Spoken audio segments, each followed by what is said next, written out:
আসসালামু আলাইকুম আরহামাতুল্লাহ। আজ আমরা জানব মৃত্যুর পরও যেসব কাজের সোয়াব চালু থাকবে।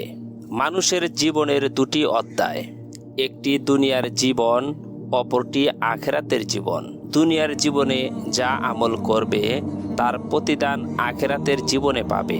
যে দুনিয়ায় ভালো কাজ করবে সে আখেরাতে এর উত্তম প্রতিদান পাবে, আর যে মন্দ কাজ করবে সেও এর বদলা পাবে।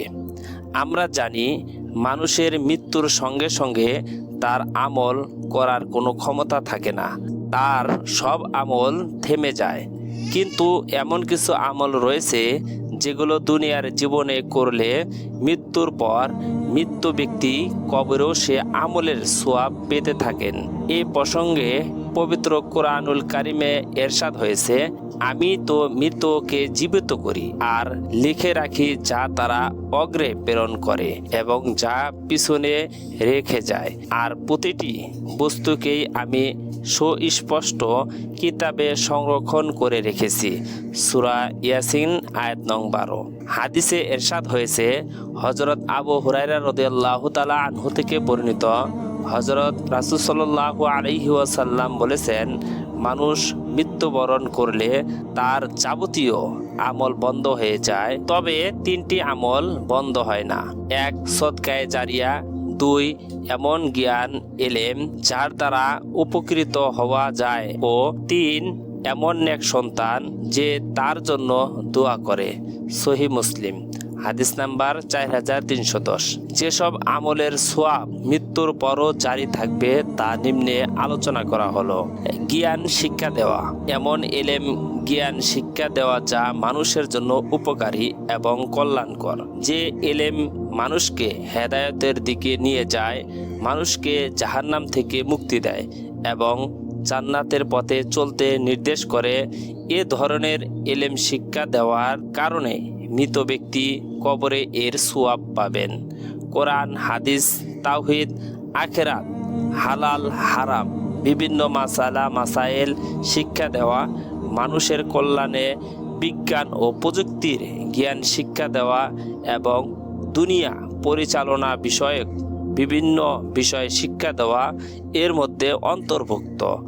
এ বিষয়ে হযরত রাসূল সাল্লাল্লাহু আলাইহি সাল্লাম বলেছেন, যে মানুষকে কোনো এলেম শিক্ষা দিবে সে ওই এলেম অনুযায়ী আমলকারীর সমতুল্য প্রতিদান পাবে, অথচ আমলকারীর প্রতিদানে কোনো কমতি হবে না। ইবনে মাজাহ। সুসন্তান রেখে যাওয়া। সুসন্তান বলতে ঈমানদার সন্তান রেখে যাওয়া, যারা পিতা মাতা বেঁচে থাকা অবস্থায় তাদের অনুগত যেমনটি ছিল, তাদের মৃত্যুর পরও তারা মাতা পিতার জন্য আল্লাহর কাছে ক্ষমা প্রার্থনা করবে। আবু উমামা রাদিয়াল্লাহু তাআলা আনহু থেকে বর্ণিত, রাসূল সাল্লাল্লাহু আলাইহি ওয়াসাল্লাম বলেছেন, মানুষ মৃত্যুবরণ করার পর চারটি আমলের সোয়াব অব্যাহত থাকে। এক, যে ইসলামী রাষ্ট্রের সীমান্ত পাহারা দিল তার সোয়াব। দুই, ভালো কাজ চালু করার ফলে তাকে যারা অনুসরণ করলো তার সোয়াব। তিন, যে ব্যক্তি এমন সদকা করলো যা প্রবহমান থাকে তার সোয়াব। ও চার, এমন নেক সন্তান রেখে যাওয়া যে তার জন্য দোয়া করে। মুসনাদে আহমদ, হাদিস নাম্বার 22247। মসজিদ নির্মাণ ও কোরআনে কারিম বিতরণ করা। কোরআনে কারিম মসজিদকে হেদায়েতের কেন্দ্র হিসাবে উল্লেখ করা হয়েছে।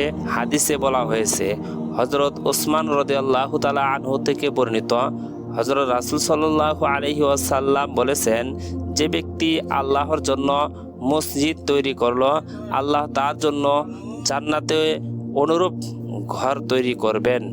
সহিহ মুসলিম, হাদিস নাম্বার 1218।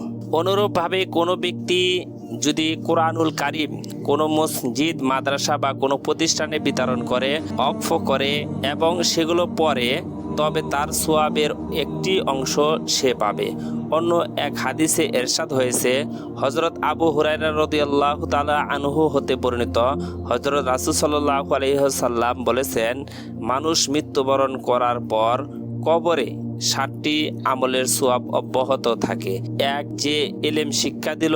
দুই, যে পানি প্রবাহিত করলো। তিন, কূপ খনন করলো। চার, খেজুর গাছ লাগালো।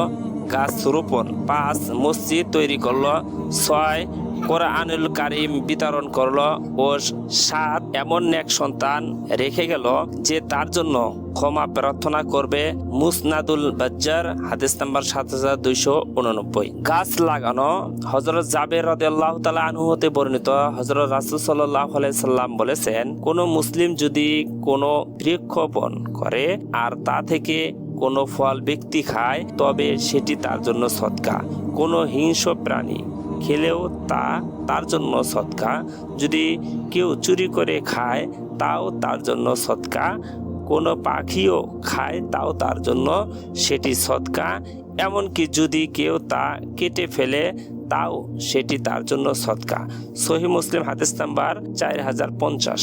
এছাড়া অভাবগ্রস্তদের জন্য ঘর তৈরি করে দেওয়া, খাওয়ার পানি ব্যবস্থা করা, সীমান্ত রক্ষা করা, প্রবাহিত পানির ব্যবস্থা করা, আল্লাহর দিকে দাওয়াত দেওয়া, দ্বীনি কিতাবাদি রচনা করা। মানুষকে আল্লাহর দিকে ডাকার বিষয়ে হাদিসে এরশাদ হয়েছে, যে মানুষকে হেদায়েতের দিকে আহ্বান করবে এ কাজ সম্পাদনকারী অনুরূপ সওয়াব তার আমলনামায় যুক্ত হতে থাকবে, অথচ তাদের সওয়াব থেকে কোনো কমতি হবে না। সহিহ মুসলিম হাদিস নাম্বার 6980।